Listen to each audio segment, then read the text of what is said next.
What's going on, guys? Welcome back to No Reserve Radio. I am your host, Rehn. With me, as always, Angelo and Austin. Guys, it is basketball Christmas Eve. Essentially, we're not there yet, but it's almost there. It is almost there. So, as always, full disclosure, we are recording on Thursday night. So this will be our last episode before the trade deadline. Yep. A lot can happen between now and Sunday. So if we have a take that ends up coming back as awful, that's probably Angelo's fault, honestly, because I don't have bad takes. Interesting. It is interesting. So that's the whole theme of tonight's episode. We're just going to talk about the trade deadline, players available, who we think will be moved, maybe create our own trade packages, who knows. But before we get into that, question of the week, what is your biggest first world problem? God, I was literally just thinking about this too. And I came up with a really good one, and now I can't think of it. So mine is my phone. I think it got like some pocket let down in the charging port, and it's not really charging very well. Kind of annoying. More of an inconvenience. It makes me irrationally angry, though. But there are people with much bigger issues. Yeah, I tend not to think about that. I had a bit of a cat difficulty. Do you mind repeating the question? What is your biggest first world problem currently? Internet. Oh yeah, that. Yeah, you need to get better internet. In the house. So, do you have a first world problem, Angelo? I'm pretty good. I can't think of my great one, but I do know a coworker brought to my attention that she really likes the Reese's Big Cups, and our store does not sell them except in the 6-pack. Sounds like a solution, not a problem to me. Yeah, that's a solution. So NBA news. I think maybe I'm biased, but the biggest news of the week was Miles Turner's extension. That was a shock to me. It was, but it wasn't at the same time, because the more I've thought about it, is everyone says Turner's been on the trade block his entire career. Very much. The organization has never seemed to want to move him, and he's never really seemed to want to be moved. I don't know. So, like, it was shocking in the moment because I fully expected them to be trading him, but it's a really good deal for both him and the team because, one, he's getting paid more because the Pacers can offer him more, and two, the Pacers kind of get him on a friendly deal. So I'm excited about the exact dollar amount. What is the exact dollar amount right now? I will have to pull it up. While I'm doing that, it looks like actually, as we're talking, they just announced the All-Star reserves. So, can one of you pull that up while I pull up the Miles Turner contract? All-Star reserves? Yeah. Yeah, they just announced him. So he got a... Here, Shams. There we go. All right. When you... So, about $20 million a year. It's a little more than $20 million next year, and a little under $20 million the year after. So that's not bad. That's at all. He's a fringe, all defensive team player. This season he's shooting very well, and he's averaging like 17, 18 points. I'll take that for 20 mil. All right. You ready for the reserves? Yes. Via Shams. The Western All-Star reserves are Ja Morant. Right. SGA. Of course. Dame Lillard. Of course. Jaren Jackson Jr. Of course. Domantas Sabonis. Of course. Lauri Markkanen. I'm shocked he wasn't a starter just because of fan voting. And the last one is Paul George. Interesting. Ew. The Ew? East. Go ahead. Ew? You to Paul George. You You to Paul Paul George? George. You said you to Paul George. So, just at a glance, without no preparation. Yep. Do you think off the top of your head, snubs go Ooh, for the West? for the West? I've always finding this. I mean, you could argue that. God, why can't I think of his name right now? Anthony Simons deserved it for the role he played, but you can't have Anthony Simons and Damian Lillard. So I really wouldn't call that a snub. Now, for Lori, me, go ahead. my question, because unless I misheard it, did they not include Booker because he was injured? Because I know he's coming back this week. But that seems a little bit like I would take Booker over PG. Because the starters were Curry, Luka, Bron, Jokic, and Zion, I believe. Well, yeah, Curry and Luka should have been givens. So yeah, well,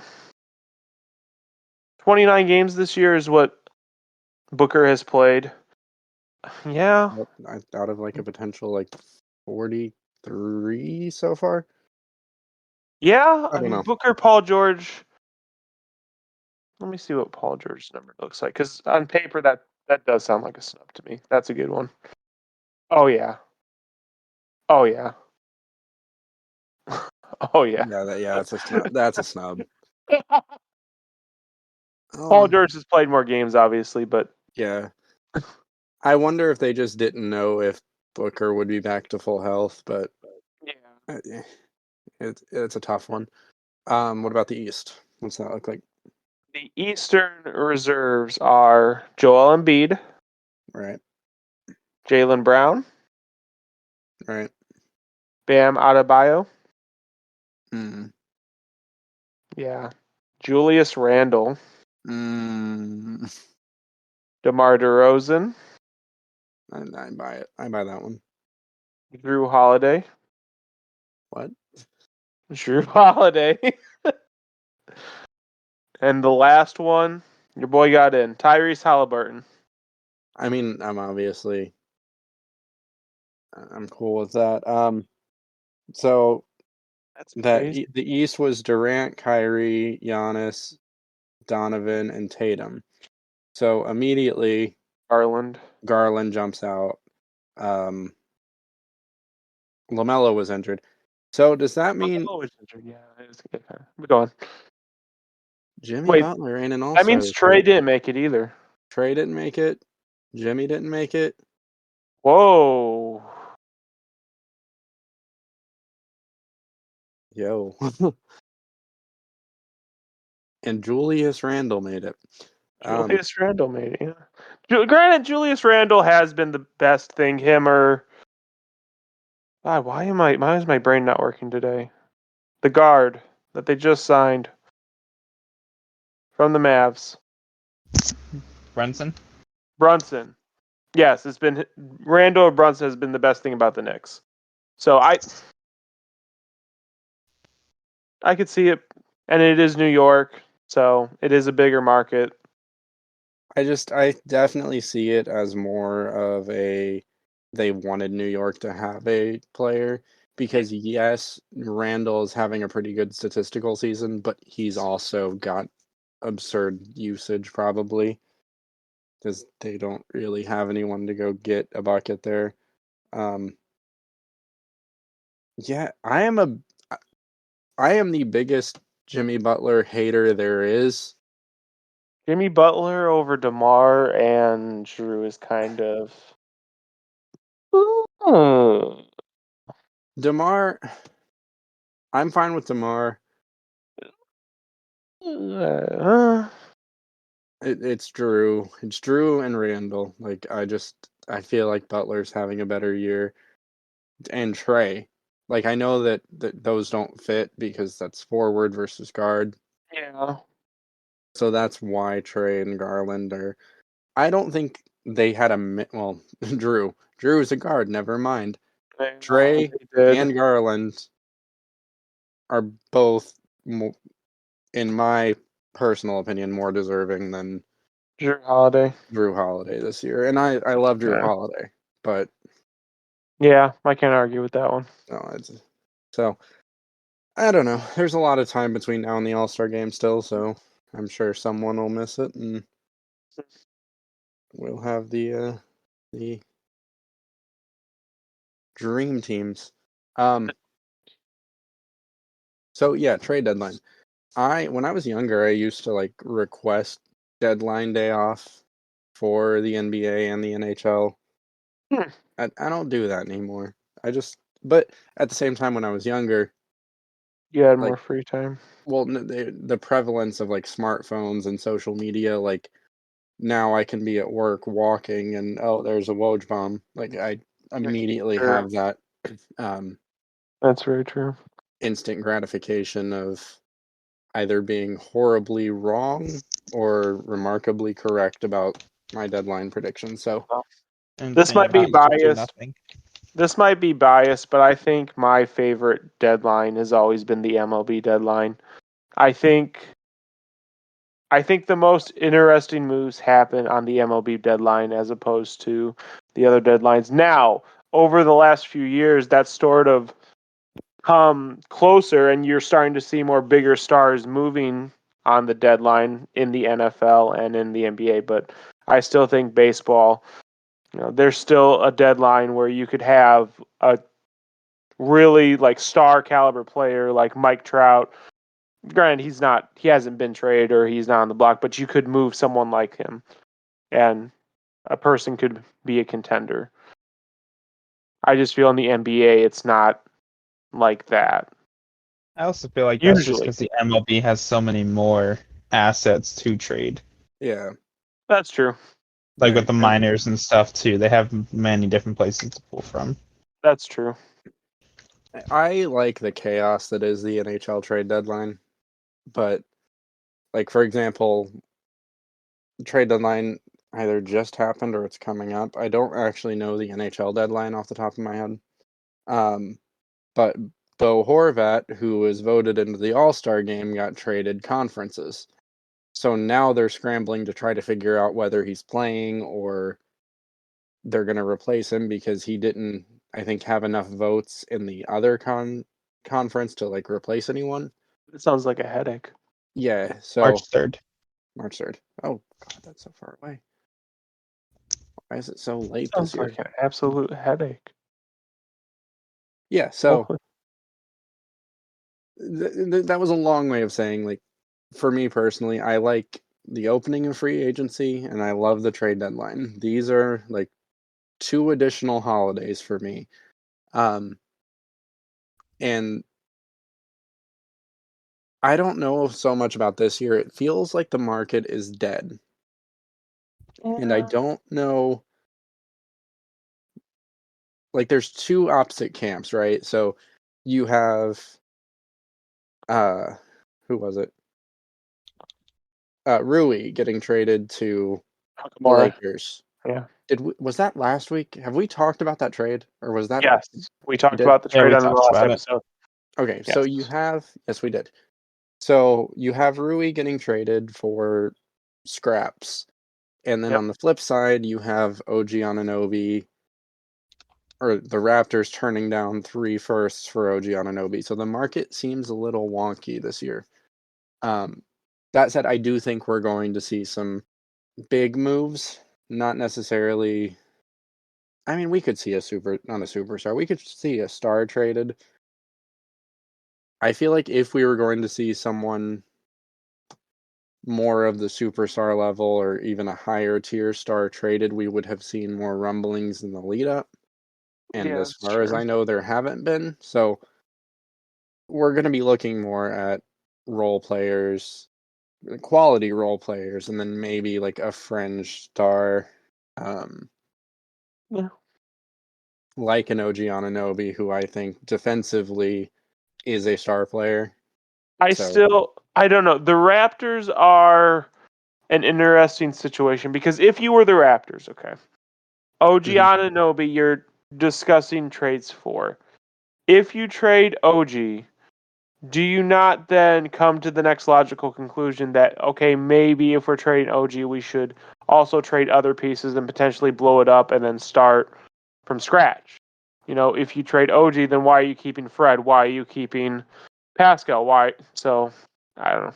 Yeah, and that's why. So I don't think they necessarily turned it down because they want more.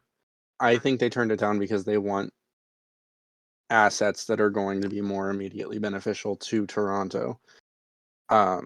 Is it because they're not committing to it, or is it because you think they just want to trade OG and then see where they are, and then if they need to blow it up, it'll be down the line? I think they want a roster shakeup to see if this core is it, and that's weird to say because I think because the core has been together for so long. Yeah, but there's not a lot of, I don't want to say star power, but also Siakam. Siakam wasn't on the East list. Yeah, that is true. Siakam was not on the East list. But then you could argue Julius Randle. You could argue Siakam over Randle. Yeah. But getting into it, so I don't know how we really want to go about this. So going through players, we'll just kind of discuss the players that have been on the market or rumored to be on the market, whether we think they'll actually get traded, where we would like to see them get traded, and just have some fun conversations. So the first player that comes to mind when we're talking NBA trade deadline and likelihood of being moved, it's got to be John Collins. It seems like he's been on the chopping block for at least a season and a half now. Yep. Everything's not okay in Atlanta. As Austin said in our chat earlier, they're mid right now. In every way, yes. Do you think moving John Collins is the right move? Because he is having a down year, but you know my opinion on Atlanta star players and scoring this season. So I think the way I'm going to take this is more in the grand scheme of things for the organization and what they mean. Because so in the grand scheme of things, you trade John Collins. Okay, what is your path forward with Trae Young? Because I have maintained that someone needs to be alongside Trae Young that at least is arguably better than him. I think that Murray is really, really good, and it's not working. So you need to figure out how to fix it, because I am positive they did not make the Murray trade thinking that they would be fighting for a play-in tournament spot. So I guess my question is, what are you hoping to accomplish with trading Collins? Are you hoping to acquire picks to then get more players? Are you trying to get those players flat out for Collins? And what teams would then facilitate that? What are you trying to accomplish? You think the issue is the coach, Nate McMillan. Mm-hmm. Trading John Collins doesn't get you closer to that resolution for you, correct? Correct. So then are you just banging your head against the wall? What would be a good return for Collins, and what would you possibly hope to accomplish? Because if you are committed to Nate McMillan working, ideally you would probably want to get more defensive pieces, like a big that's more traditional defensively, maybe a wing, and see what you got with that with McMillan. But there's also another side of that, is maybe you want draft picks to see if this core isn't what you want it to be. So I'm going to let you take it from there. Right. So I'm not sure what the goal is with Atlanta. That's my point. So first, let me preface this by saying I don't think Collins' down year is necessarily entirely on him. I'm not saying that the team is looking to move him because of his down year. Right. I think the team is, for whatever reason, committed to Nate McMillan, and as you said, the idea would be to build a team that is going to actually fit Nate McMillan. Yep. Collins doesn't fit that at all. Nope. So I think he fits Trae Young well, though. He does fit Trae Young well, and that will lead to a question I've got actually in a second. So first, I think we need to talk about what teams have been linked to John Collins, which it's actually a huge list, which makes sense because he's a big that can stretch the floor. So the teams I've got in front of me are Houston, New Orleans, Washington, Phoenix, Brooklyn, Utah, Cleveland, Miami, Clippers, Pacers, Dallas. Jesus. It's a huge list. Now, in terms of assets coming back, they're going to want someone that can play now. You don't necessarily have to have a veteran player coming back in this trade because Trae and DeJounte are both still young. But at the same time... So, of that list, and I know you went through it pretty quickly, the two teams that popped out first were the Pelicans, if you're going to get draft capital, because they have a lot of picks. Right. And the Mavericks, if you want to get Nate McMillan players, because while they're not going to have like a star player, they are going to have role pieces that can play defense that would also potentially space the floor. Yeah. So, in fact, maybe even God, I cannot think of players' names. Who is the player the Dallas Mavericks were linked to trading? DFS. Dorian Finney-Smith. I think Dorian Finney-Smith would probably be that player involved in a John Collins. I was going to say. Yeah. So, going completely off a tangent here because this is... he hasn't been rumored at all. If you are... What? Who hasn't been rumored at all? I'm going to ask you a question. Okay. So, imagine, if you will, that you, instead of being Angelo, are Landry Fields. Okay? You have Trae Young. Are you looking to trade Trae Young and building around DeJounte Murray as your centerpiece going forward? Am I willing to trade Trae Young? And are you actively looking, even if you're not? Because we know, like, there's no such thing as a leak in the NBA. They're putting things out there. Yeah, 100%. So, behind the scenes, are you shopping Trae Young? Given the drama this year with the coaching staff, the flying in separate planes, and I'm letting you keep your own personal opinions on Trae, so you can keep those and all that. Are you looking to trade Trae Young? And if so, what kind of return are you expecting, given that you don't think he's all that? Even if I don't think he's all that, I still am going to ask for the sun and the moons. But regardless of that, Rudy Gobert got 5 first-round picks. Is Trae Young better than Rudy Gobert? Absolutely. So there you go. And that's why the Gobert trade is kind of skewed the trade market.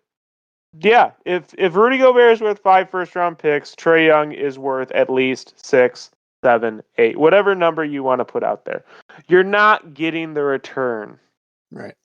So here's the thing. I don't think Trae Young is really a Nate McMillan type player. He's absolutely not,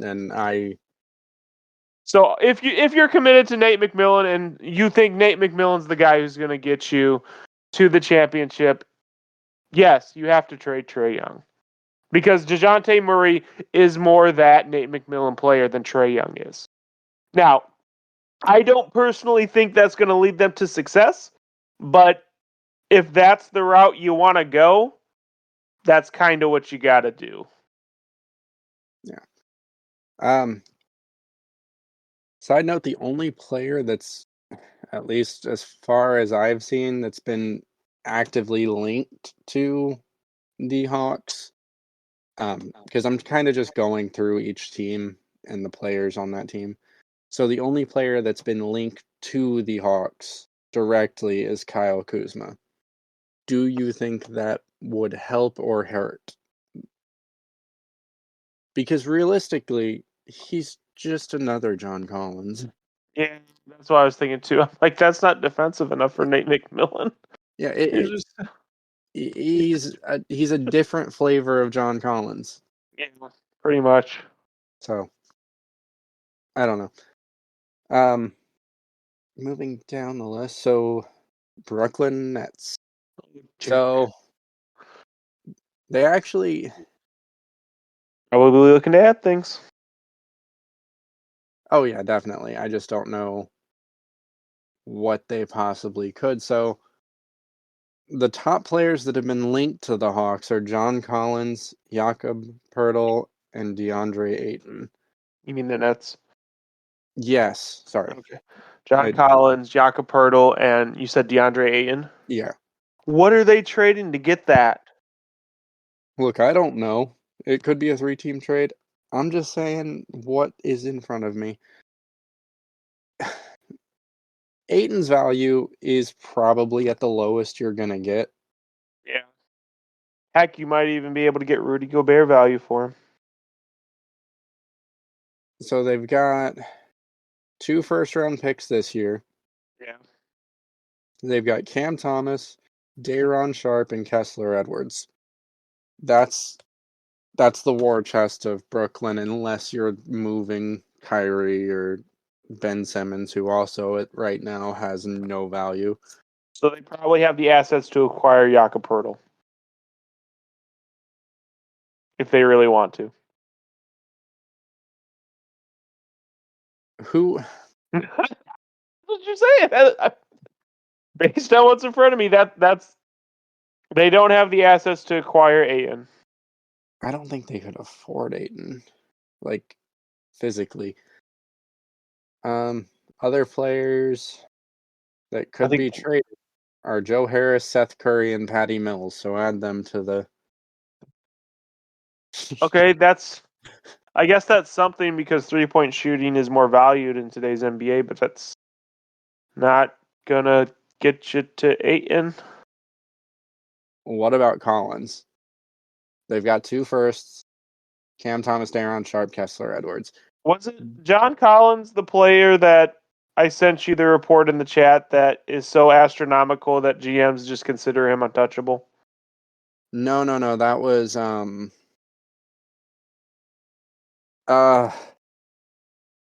it was some. I'm trying to remember who it was, but it was some random, like, nonsense player. It wasn't John Collins. No, it wasn't. It wasn't a nonsense player. Well, it depends on who you are. It was Chris Paul. Oh. Oh wait, no. Caruso. It was Caruso. It wasn't. Oh yes, it was Caruso. Yeah, it was Caruso. It was Caruso. So, I mean, they might be able to get to John Collins if the Hawks really want to move him, and maybe after a year and a half they really want to move him. But I'm not sure I like that fit as far as I'm not sure what John Collins adds to them that they don't already have. He's more of an offensive player, and yeah, if I'm sitting in the GM chair of Brooklyn, I want a defensive big. Yeah. So it makes the most sense that they can afford. Yeah, I was gonna say DeAndre Ayton makes a lot of sense, but no, 100%, but they can't afford that. Charlotte Hornets have. I think they're contemplating blowing it up themselves again. Oh no, they absolutely are, and I'm looking at their asset list right now. So you've got Terry Rozier, Gordon Hayward, PJ Washington, Kelly Oubre Jr., Mason Plumlee, and Jalen McDaniels. It's actually a pretty decent list of stuff you can get rid of. Right. PJ Washington is one of those guys that I think is almost undervalued. For sure. Jalen McDaniels, of course. Gordon Hayward is interesting.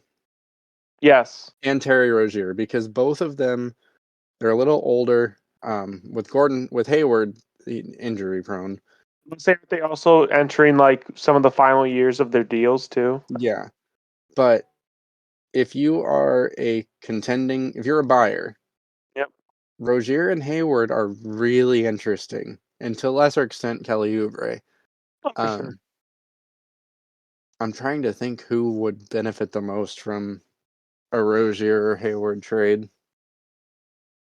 Hayward is someone who would need wing depth and more offensively. Honestly, Cavs wouldn't be a bad landing spot.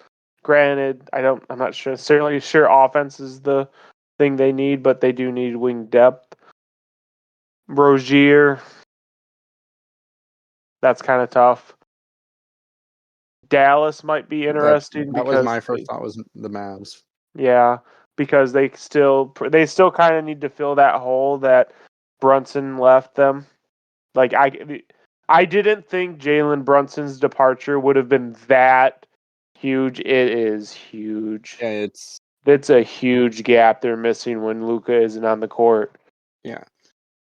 Honestly, any of those first three, so Terry Rozier, Gordon Hayward, PJ Washington, I would like to see them on Dallas. I think Dallas has probably the opposite problem of Atlanta, where Atlanta is probably going to be trying to add defensive piece. I think Dallas wants some form of offense when Luka isn't out there, and playmaking, of course.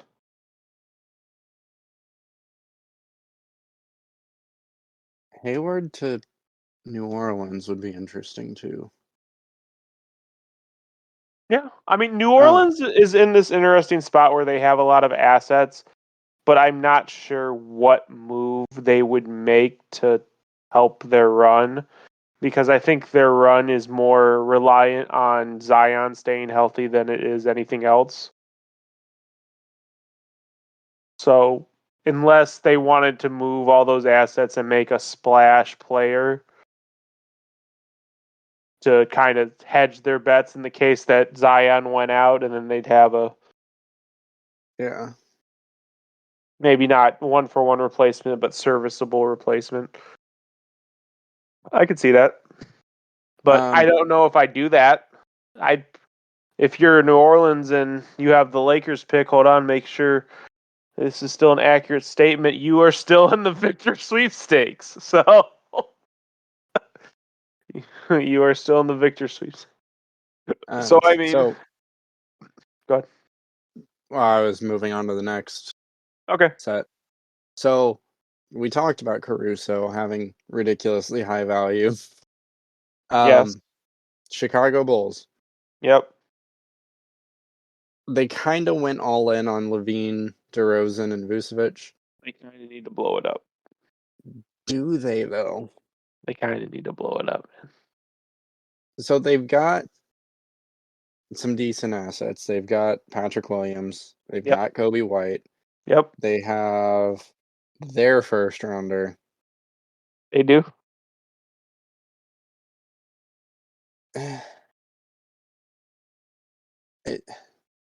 I don't think they're that far off. I think they're pretty far off. I don't think they're that far off. I think they are one talented, not necessarily star, but talented point guard away. They need someone. I said talented. Did I just break you? No, I'm good. Yeah, no, I like the Bulls as constructed. I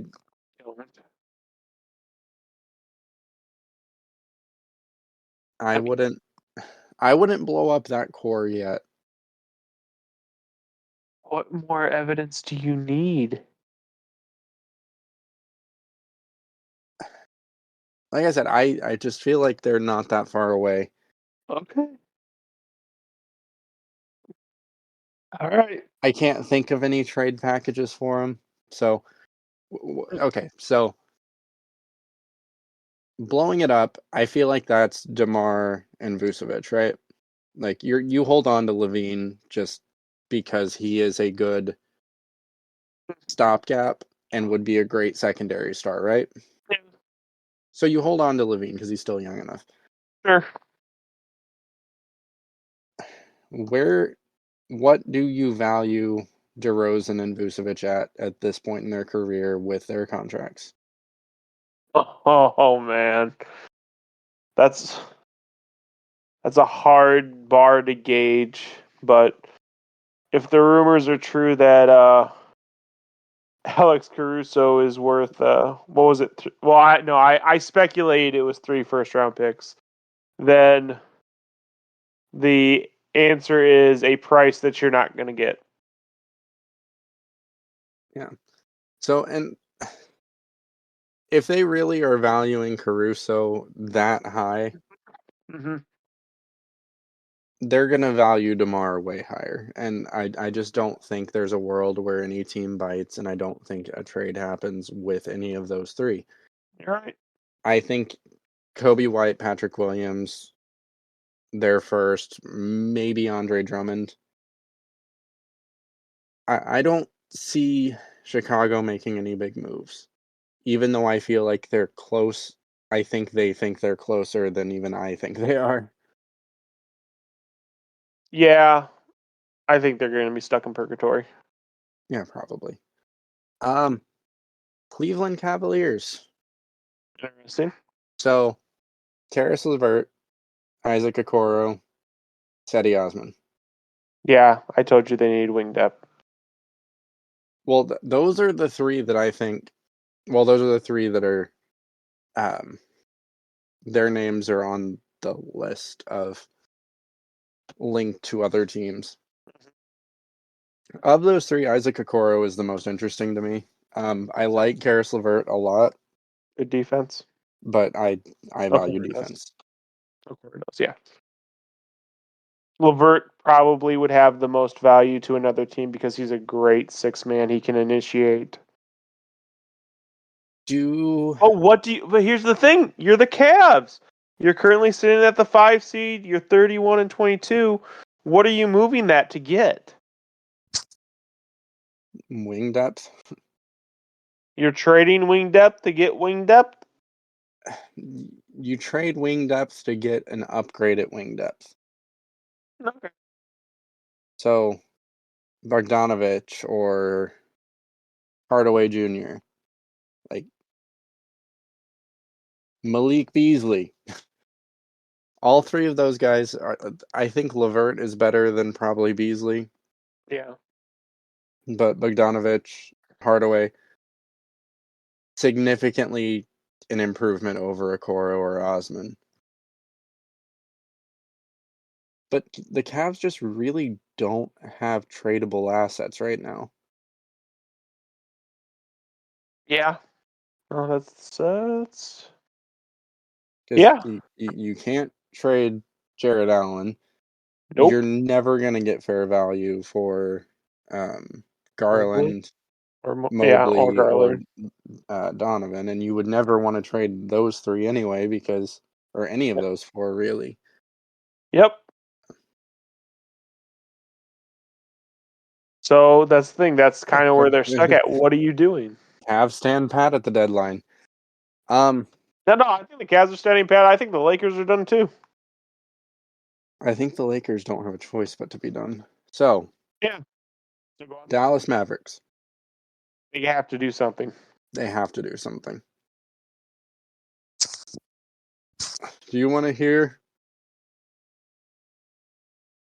the list of players that they have been linked to? Is it going to put me on our watch people die inside? So it is Bojan Bogdanovic, John Collins, Fred VanVleet, and Nerlens Noel. I think that's a pipe dream. All of them except the last one. So I read somewhere, and I can't find it right now, and now I'm not sure if I just imagined it, that Detroit said Bogdanovich was untouchable this season. Really? I thought they said that he could be had for like a first, maybe a first plus. I could be imagining it, but Collins, unless Atlanta's selling low, I'm not sure the Mavericks have the assets to get John Collins. Van Vliet is interesting. Again, it went back to our original discussion of, if you're going to trade OG, are you going to? They would have to commit to blowing it up. You're committing to blowing it up if you trade. I think if you trade one of them, you're almost committing to blowing it up. You're just pretending you're not at first. Yeah. So then the question becomes: here the Dallas Mavericks are probably the most interesting team on the trade deadline because they are the essential social experiment where the market has been fudged up and the values are very high, but they have to make a move. So do they make a move and buy when the values are this high, or do they stand pat and watch their, fan base and superstar die a little bit on the inside every night? So if I am the Mavericks, I'm going to make a small move. I'm not going to swing for the fences right now. I'm going to do something to kind of show that we are trying. And then once we get into the off season and more teams are committed to either refreshing, restarting, maybe you pick someone up off free agency, that's when you go for that, knock it out of the park. I think that the market this year is light and you don't have the assets right now. I mean, this isn't 2K where they can just keep signing people in free agency and trading them for first to build their war chest. Right. And I don't think they have the assets to make a meaningful trade. Right. So I guess then the question is, then where are you? Do you think that the future of Luka is kind of just stuck until he's not? I think that the Mavs will be more aggressive this offseason than we've probably seen any team be in recent years. And as far as trades, as far as contracts, free agents? Both? Well, everything. Okay. I think they have a much bigger shot of swinging for the fences during the offseason because a lot of these teams will be they'll be more understanding of where they're at in terms of whether they're buying or selling players. And I think the value will kind of normalize because, again, like we've said a million times, the market's a little weird right now. A little weird. So yeah, I would love for them to trade like Dorian Finney-Smith and get a running mate for Luka. I just don't know if Dorian Finney-Smith gets the job done. So I don't know. I don't think you get with the assets the Mavericks have. I don't think you get a player better than Dorian Finney-Smith. Is what I'm trying to say, I guess.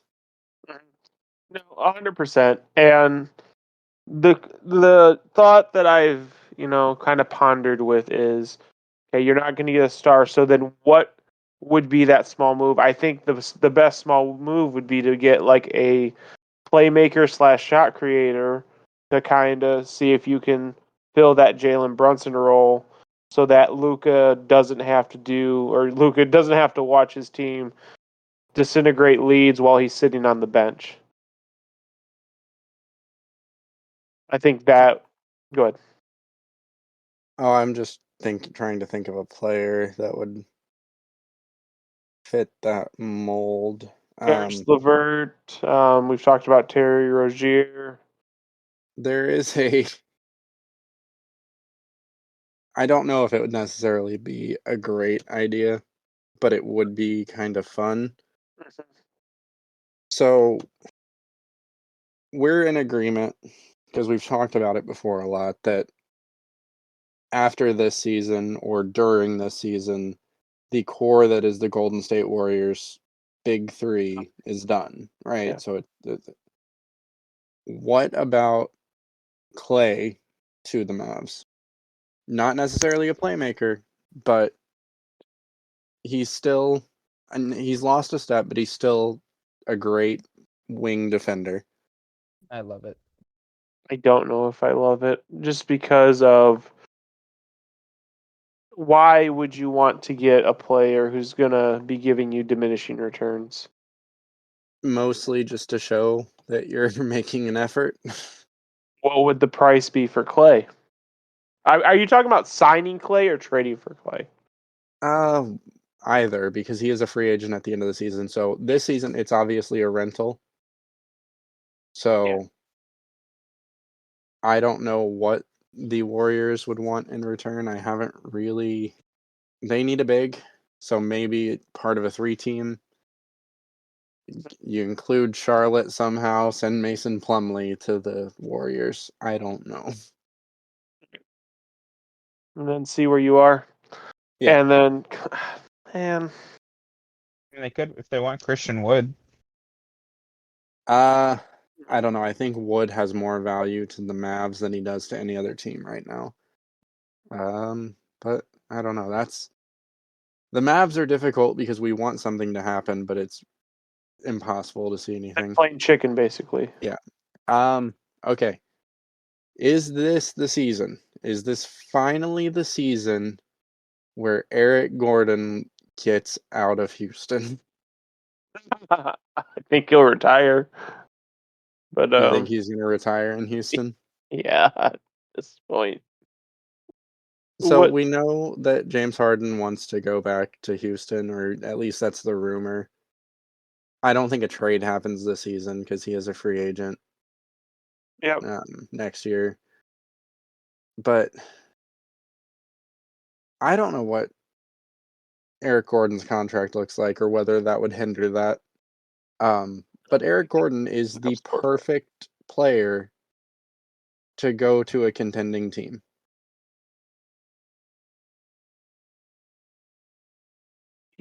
Hold on. Eric Gordon is making $20 million next year, and then he will be a free agent in 2024. So he's on the books 2023, 2024, and then he's off the books 2024, 2025. Yep. Okay, so yeah, if that's hindering the James Harden deal, they need to move him. And he fits as a veteran off the bench 3-point threat for a contending team. Outside of that, the players linked to Houston, there's only one I can find, which is John Collins.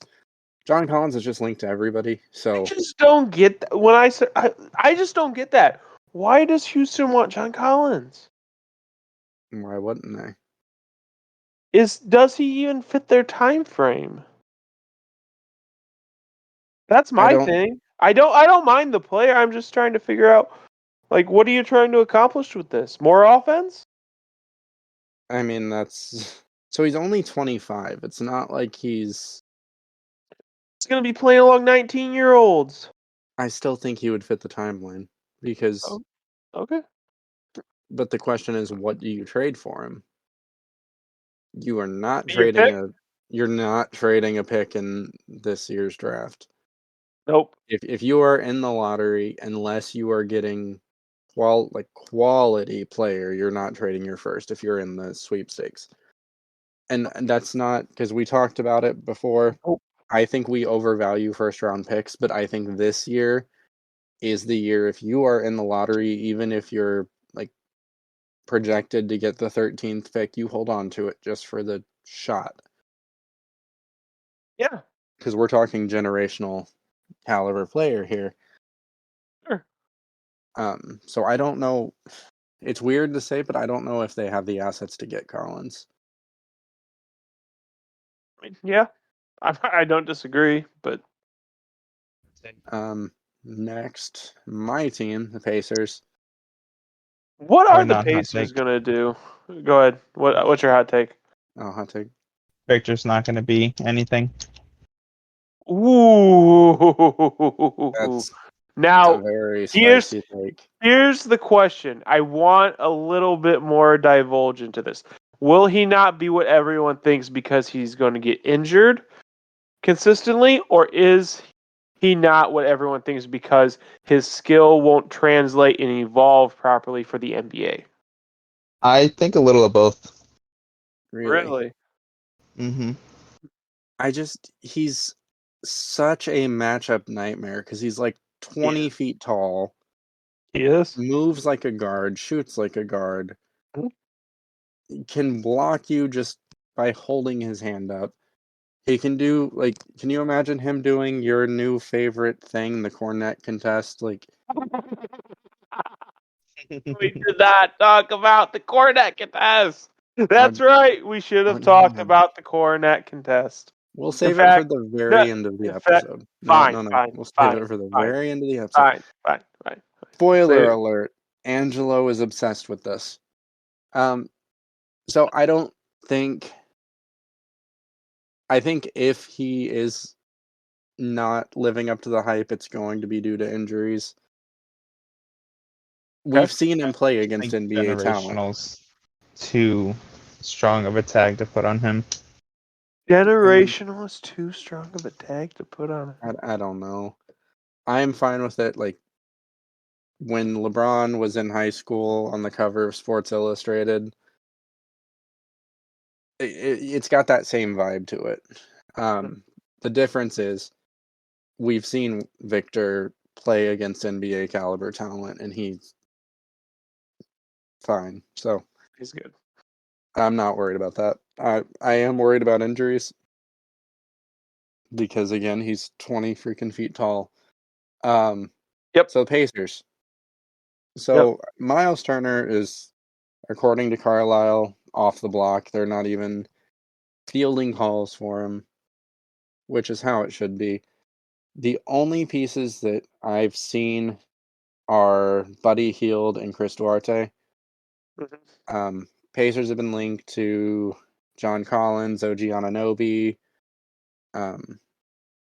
Originally, we were linked to Bojan Bogdanovic, but I think that is since past. Yeah, I think that's in the past. So those are the only two. Now, of the two players available from the Pacers, I've seen people suggest from both fan bases packages that are some combination of Pacers pieces for John Collins, including Chris Duarte. That is an interesting trade for me, and I'll tell you why. So, Chris Duarte, or John Collins, is simultaneously, if he were to get traded to the Pacers, more of a veteran than Chris Duarte, because he's been in the league longer, and he's also younger than Chris Duarte. Chris Duarte was 30 years old when he was drafted. And not factual, but close enough. Buddy Hield. I was about to say, he was not that old. I know what he was getting at. Wasn't he like a 24-year-old rookie, if I'm not mistaken? He is the oldest player ever drafted, or the second oldest player ever drafted. Buddy Hield. Look, as a Pacer fan, I don't want to trade Buddy Hield. He does everything you want him to do on the court. But again, he's one of those players ideal for a team that's contending. Yep. Yeah. That's okay, let's take it back to the team. What are the Pacers trying to accomplish? Are they trying to, kick the can down the road and hope they have enough developed assets to make a run? What? I don't even know. I don't think they know. I don't think they know. That's a good sign. So, going into this season, it was really obvious that they were trying to compete for Victor. If you look at most early season projections or preseason projections, they were consistently last in the league. Yep. I think Halliburton's emergence as a, now we can officially say, all-star caliber player. Yep. We saw that coming, right? Like, we can all agree we knew he was or had that potential.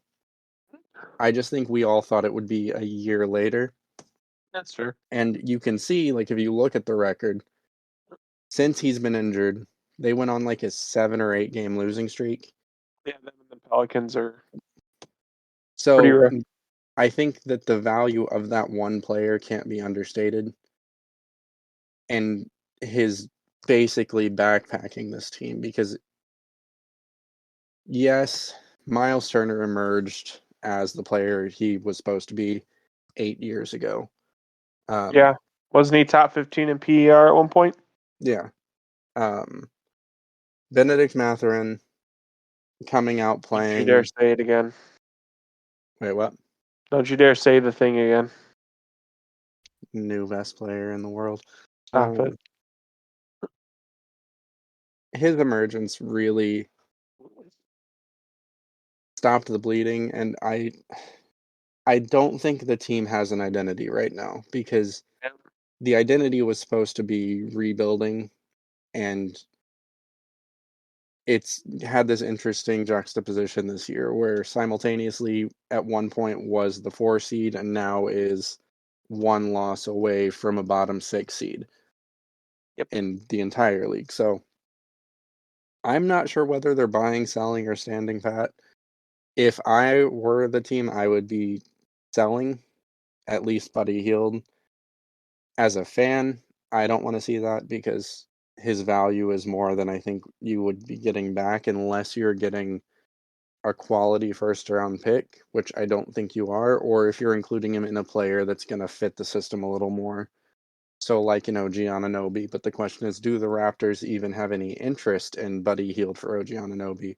Obviously, there would be more included from the Pacers side. But is Buddy Hield the player they want to get back? And I don't think he is. So where do you go from here?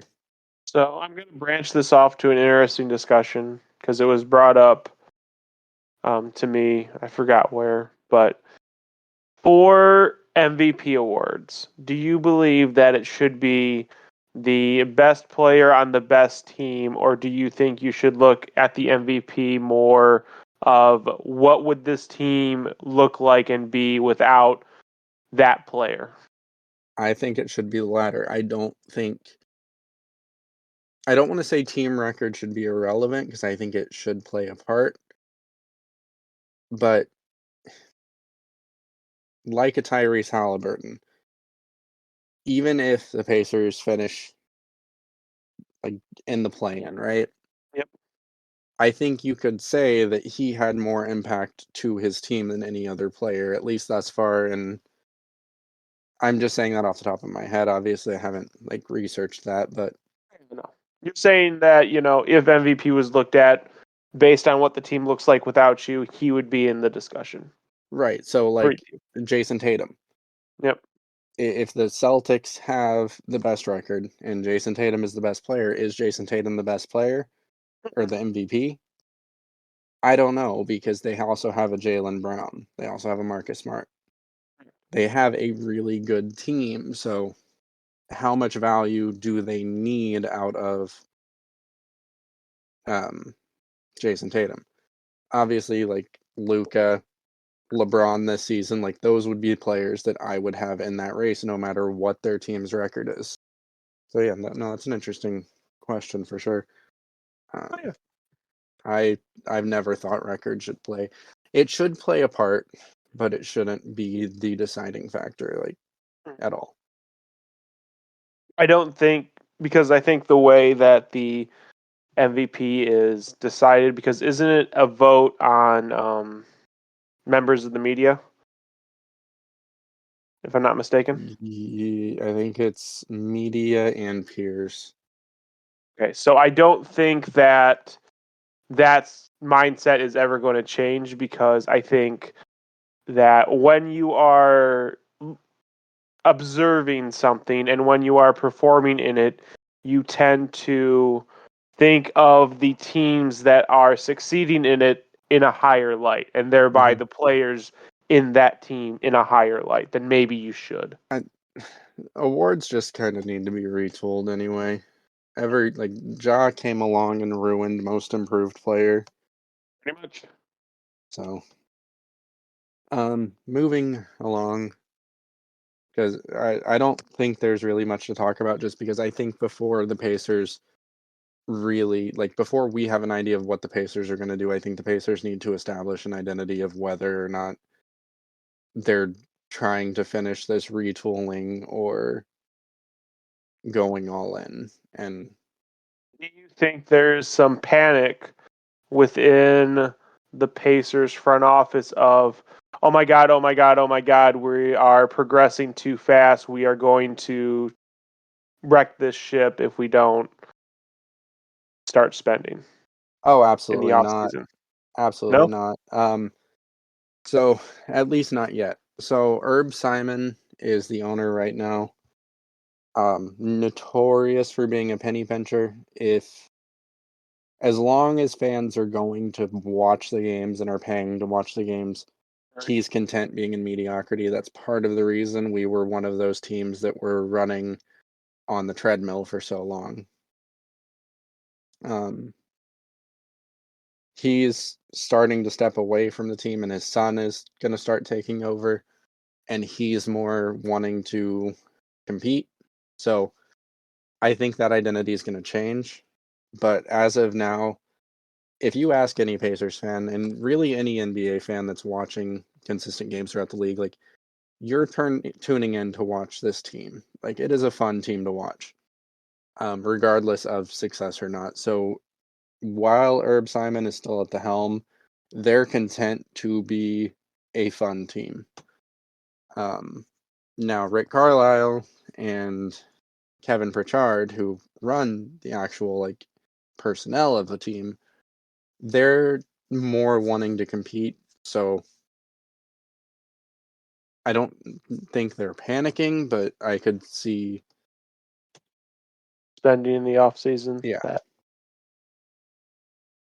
may or may not be warranted based on where you guys are. Yeah. Yeah. So Clippers, shockingly, they're also linked to John Collins, Jakob Poeltl. Yep. But surprisingly, Naz Reid. That's an interesting one. And then also Fred VanVleet, Kyle Lowry, Mike Conley. I think Conley's really interesting. He is. I think that they want a point guard. Yeah.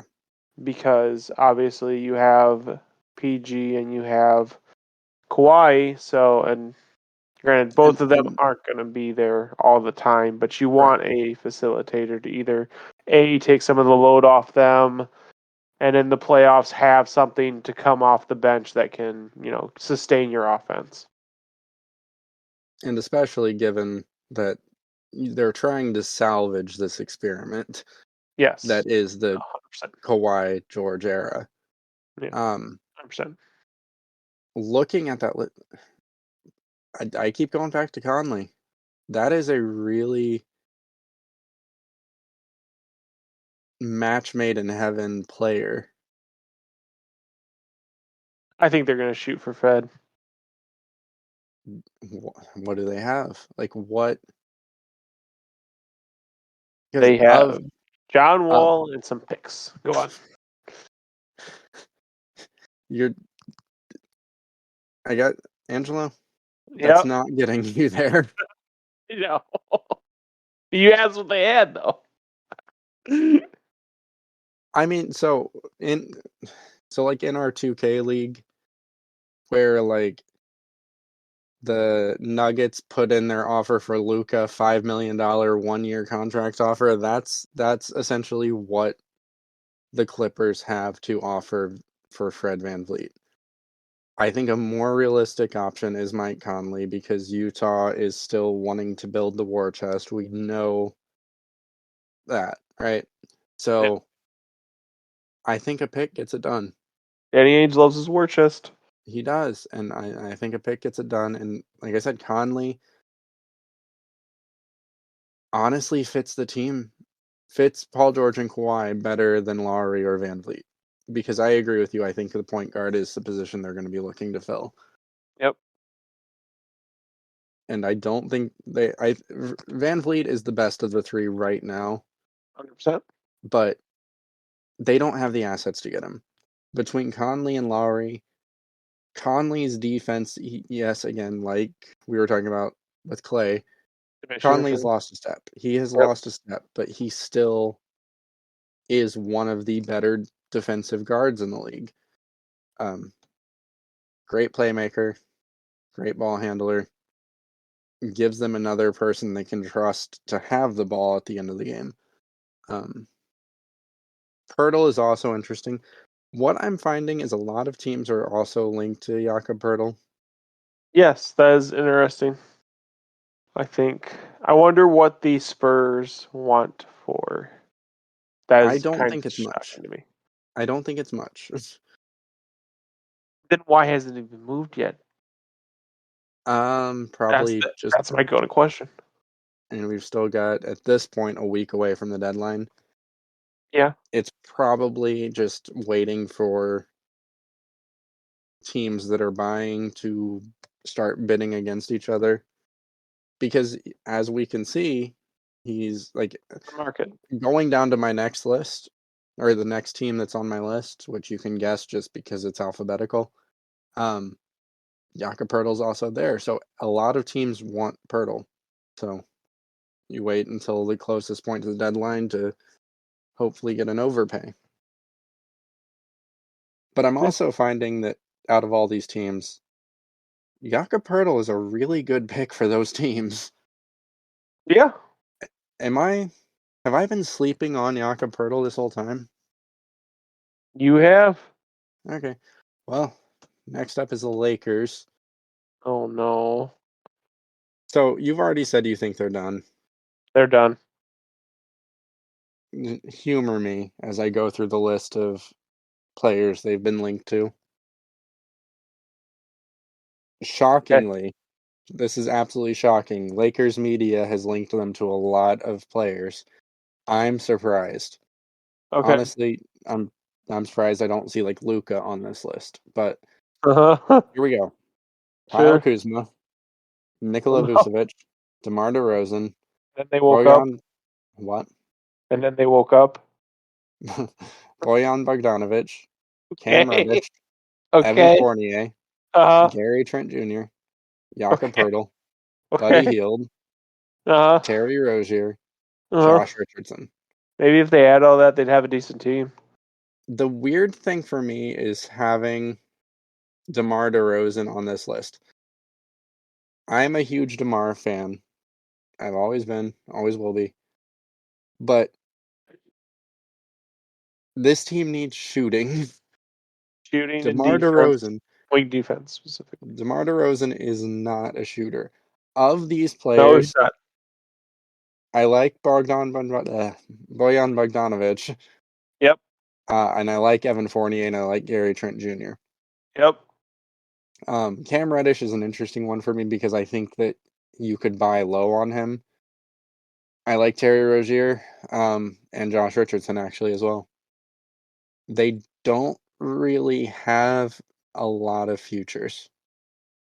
No, they don't. And they don't want to move those futures. So what exactly are you going to entice these team with? The ghost of Russell Westbrook? So what I've learned, okay?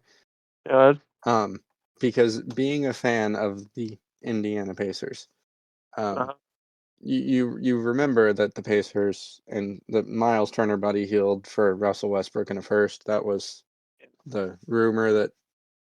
So Lakers fans, at least the vocal ones, and I know not all Lakers fans are this way, but the ones that are on Reddit think that every other team in the league is their farm team, and they should just trade them whatever pieces they want for scraps.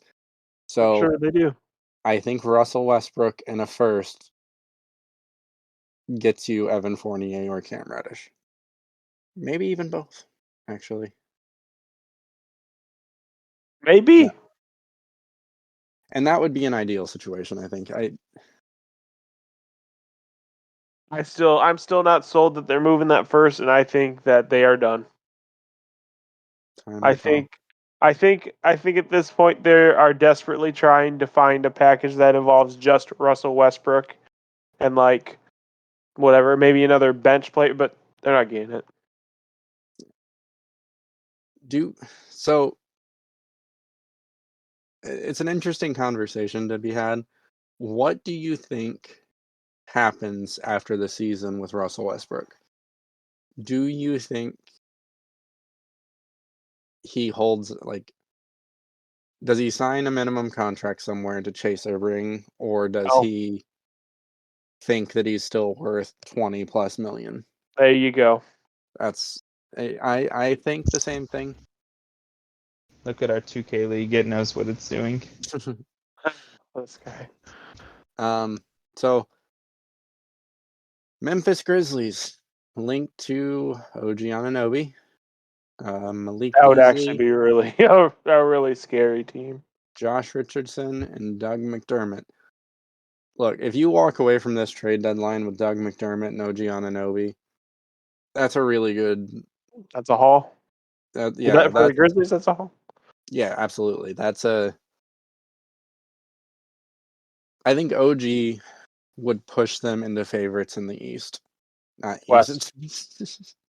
I mean, I think they're the favorites over the Nuggets right now just because of their defense, and OG would not hurt that at all. He would make it a lot better. So, I'd have even more concerns about the Nuggets and their defense for that. So, yeah, the Grizzlies should be buying, though. I think they are trying to set themselves up to be a team that competes year in and year out as their young players develop, and they have developed nicely. So there is one thing that's interesting about the Grizzlies in terms of their ability to be a buyer. They own all of their future picks. So they can, go all in. Yeah. I don't think they will. That's what I would do. But look, I would be on the phone with Toronto. Asking what it takes. Look, you can't have Ja, you can't have Jaren Jackson, and you can't have Desmond Bane. What do you want? And I make that trade happen.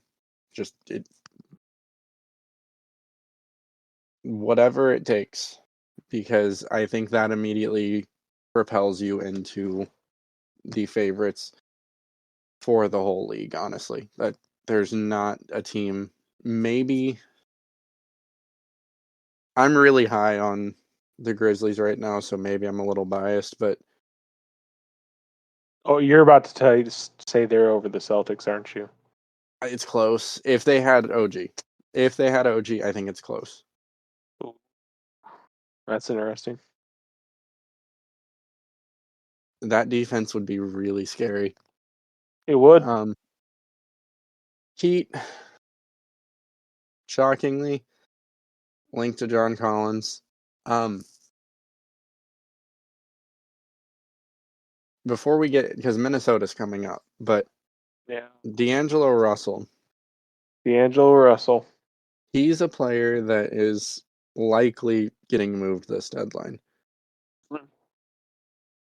Probably would be a good player for the Mavs. But anyway, go on.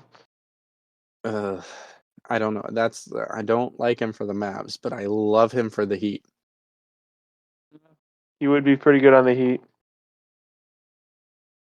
They're also linked to them. They're also linked to Serge Ibaka, Jared Vanderbilt, who I'm surprised this is the first time I've seen his name pop up on the list that I've got in front of me, because it seems like I've seen him in a lot of rumors lately, and I don't actually think I've said his name once tonight yet. I don't think you have either, but I could be wrong. Malik Beasley, Nerlens Noel, Josh Hart, and Kelly Olynyk. Those are the names that have been linked to him. But there's a nice common trend with that list, which is all of them can either shoot, play make, or both. So they are. I'm stuck on D'Lo. D'Lo is literally perfect for Miami. Do you think he is all-time low, and Miami could get him on lay cheap? Yeah, absolutely. Maybe then. Kyle Lowry in a pick. That's my offer.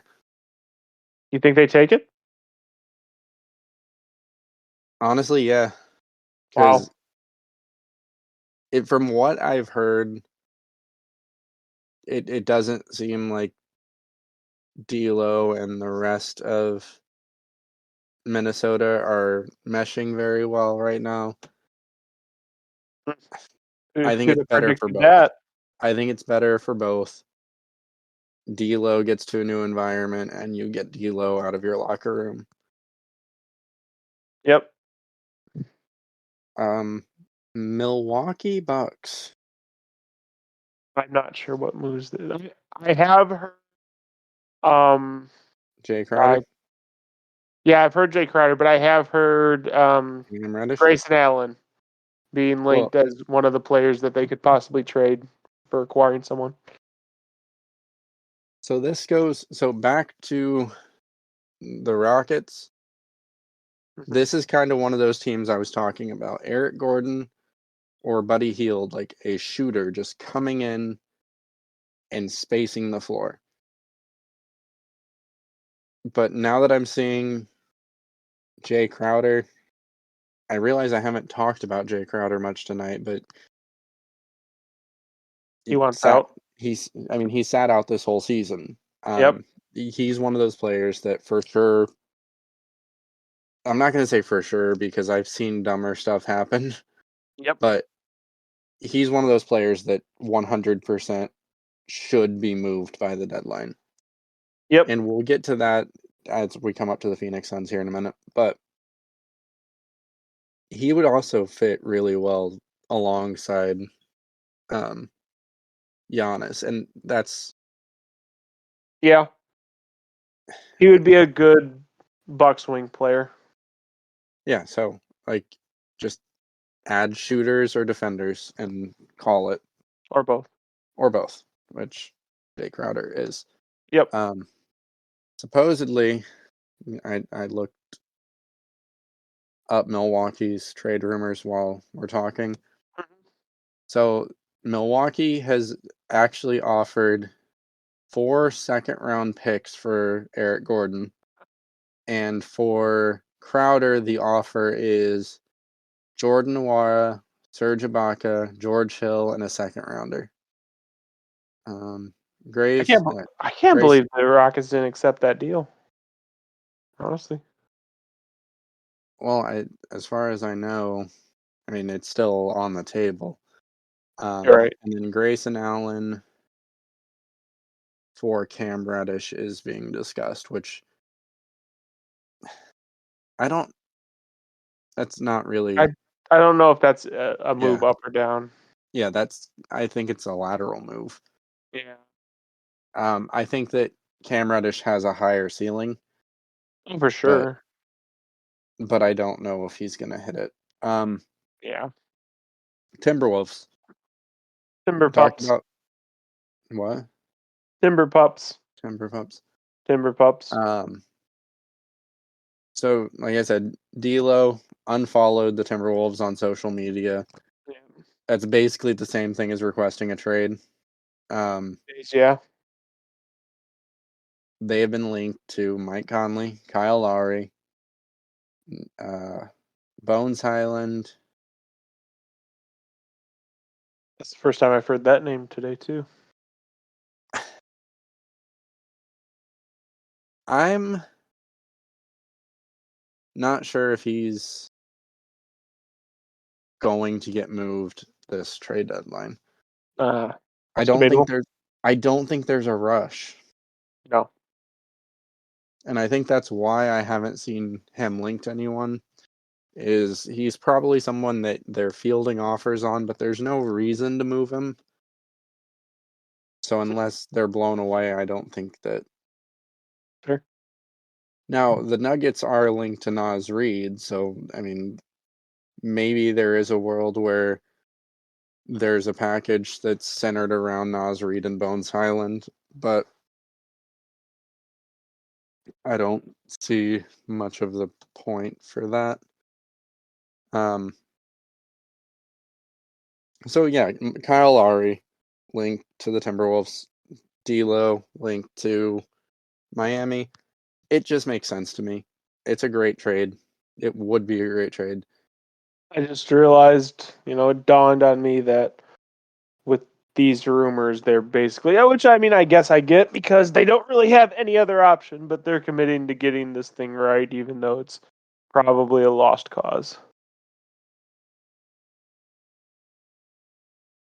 I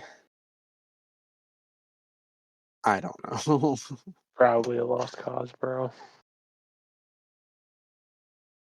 The thing is, you really can't trade Gobert, right? Not for what you gave up.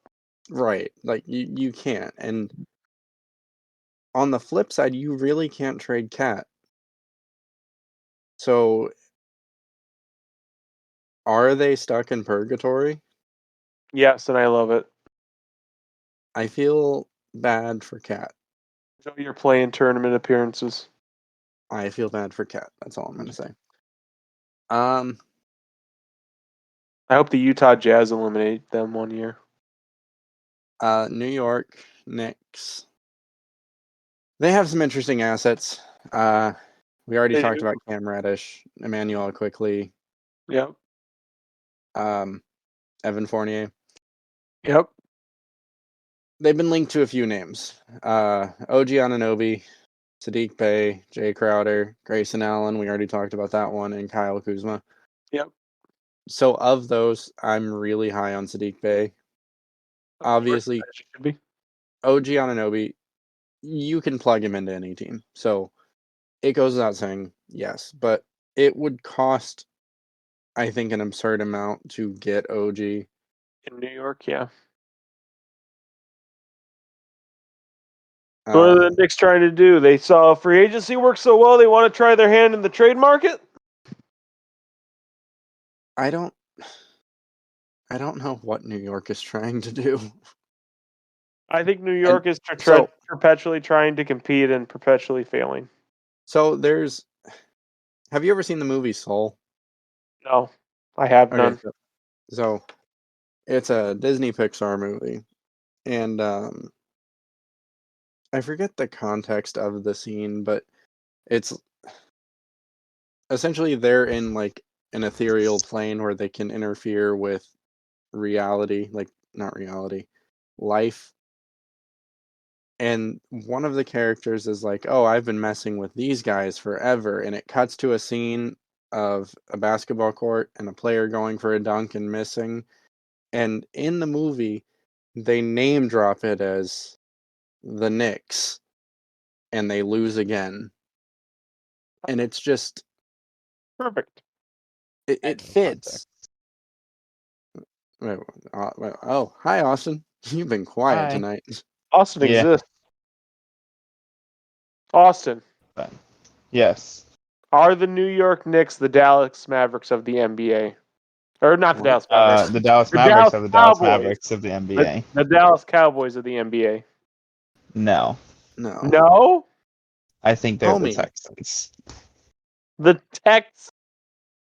Okay, so Dallas Cowboys, they are America's team, right? They are America's team. They have probably, I don't follow football, the largest fan base in the NFL. They are the team that is worth the most in the NFL. Right. So that would be the Lakers. The Lakers are the Cowboys of the NBA. But here's the thing. The Lakers win. The Lakers win, exactly. The Cowboys perpetually have the Cowboys perpetually have championship aspirations. Sometimes have good seasons, but always fall short. Does that not sound like I just described the Knicks? Honestly, no. That sounds more like the Clippers. The Clippers. I'd rather be the Knicks. Ah! I would rather be the I don't Knicks know as well. if I can say that. So Orlando Magic, Mo Bamba, Gary Harris, Terrence Ross, and RJ Hampton are players that they're listening to offers on. Fred VanVleet is a player they've been linked to. Vucevic has said he wants to go back to Orlando to finish his career. So we can be like the third string center because they have like 4 of them. I mean, if they're trading Mo Bamba, then they only have 3 of them. Uh-huh. Look, I'm not saying. I'm going down my notes. Leave me alone. Uh-huh. Yeah. Okay, so Fred VanVleet. Do they have the assets with Mo Bamba, Gary Harris, Terrence Ross, RJ Hampton? They have the assets for just about anyone. Okay, that's fair. Yeah, I'm surprised they're not linked to more players because, again, OG Anunoby, John Collins, there's talent out there. 76ers are one of those teams that is going to be a buyer or needs to be a buyer. Yeah, but they're because not. if this is going to be James Harden last hurrah, they better hope they can get a championship run out of it. Here's the interesting thing: is on my notes, I couldn't find a player they were linked to. They're just running with it, and Jesus take the wheel. No, so the only players I could find were hilariously Nerlens Noel, Okay, and Naz Reid. Naz Reid. They want a backup center because Joel Embiid and health don't exactly mix. They don't. You're not wrong. I would go for more of a Eric Gordon, Buddy Hield. Some spot up shooters. Yeah, someone that's a flamethrower. And Eric Gordon and Buddy Hield both can also create their own shot. They don't necessarily need to be a spot up shooter. Yeah.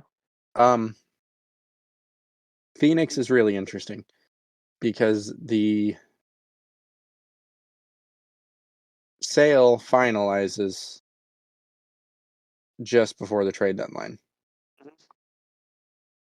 Do you expect this new ownership to be incredibly aggressive at the deadline? Because we know they've got pieces to move. DeAndre Ayton is a big one. There was the report that they finally realized what the rest of us realized a long time ago, that Chris Paul is starting to regress. I saw that report and I chuckled. I think I said it in the chat. You did. They've been linked to OG Anunoby, Kyle Kuzma, Jalen McDaniels, Terry Rozier, Emmanuel Quickly, Fred VanVleet. We also know Jay Crowder will be traded. Do you think Jay Crowder will be the only piece they move? Here's what I think they're going to do. I think they're going to move Jay Crowder because what other choice do they have? And then I think they're going to try and see where they're at. And then it's not going to go too hot. And then we'll see Ayton moved maybe in the off season, maybe after it's too late. We'll see. Well, looking through the rest of my notes, they're actually... I should have ranked these based on like entertainment value, because as we're getting to the end, there's not really... Like Utah Jazz are going to be sellers, we know that. Yeah. They're going to try. More Raptors linked to Ayton, Turner, Hurdle, McDaniel. We know they're going to be buying or trying to, but they're also trying to buy without trying to lose anything. Yeah. So I'm confident that the rest of this list is not good, so we're going to end it there with that. Okay, that's fair. So let's talk about the real secret title of the video. Yes. Sell me on the Kornet Contest. Listen, I am not that tall, so I cannot speak for its legitimacy. But Kornet seems to do it, and Kristaps is starting to do it. They seem to think it has results, and their argument is that the idea isn't necessarily to contest the shot per se, but to contest the shooter's vision of the rim. That's the logic behind it. I honestly would want numbers on it to see how exactly well or not well people are shooting when they are being Kornet contested. But not gonna be that high. If there is a future where we see Victor Wembanyama Kornet contested, that was so close. I know I'm terrible with names. I'm sorry, but if there's a future where we see Victor Kornet contesting, I will be happy. I will be a happy man. It'll give me all the joy. Here's the thing. I think it would be effective in like high school and college. But in the NBA,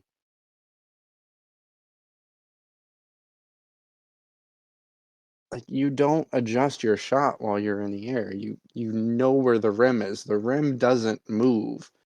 If someone is 10 feet away from you jumping straight up to block your view of the rim, you know where the rim is. That's basically a wide open shot. Unless it's close enough to alter the release point, I don't see a value to it.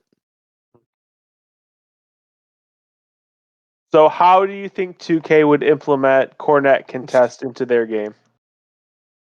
Poorly, and it wouldn't get fixed for like 12 games. Do you think it would be OP and people would just not be able to shoot? Yes, they would. Do you remember the days when you could just jump with your center and snatch the ball out of the midair?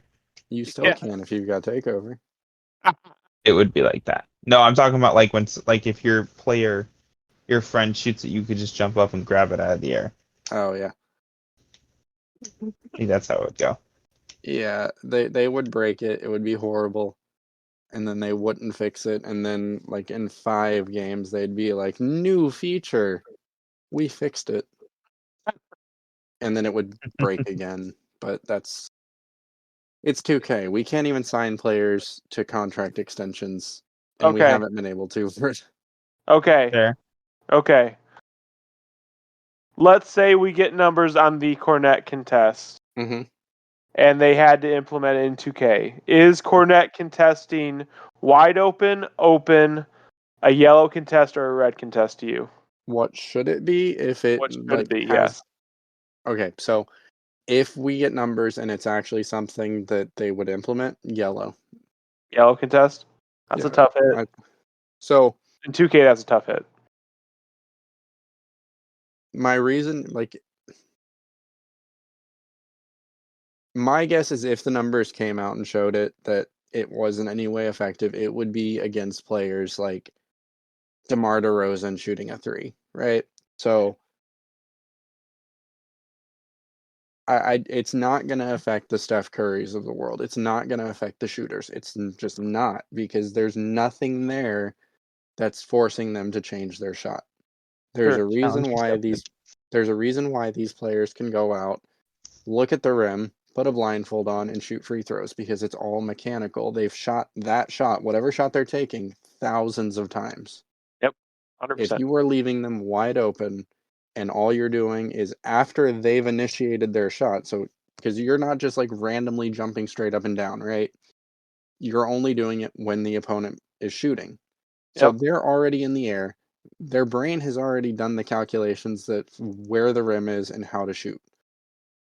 At that point, it doesn't matter. Do you think there is a psychological effect where it looks so ridiculous that it's funny to them and that is affecting their shot? No. No? No. I think if anything, if it's going to affect their shot in any way, it's going to be a, what the hell is this guy doing? I don't think it's funny. I don't think it's ridiculous. I think it's just pointless. I think it's stupid. So, You yeah. need hard numbers on Kornet Contest. I'm sure they will exist by the end of the season. StatMuse is a wonderful little program. Yeah, StatMuse. I will read them live on air. Please do. Well, it won't be live. It'll be recorded. But yeah, but I will read them on air. So, I don't know. That's all I got for tonight. You got anything to add? I'm good. What about Austin, the silent assassin over there? Yeah, he's been real quiet tonight. Yeah, good. He's like, I'm all good. I'm Well, chilling.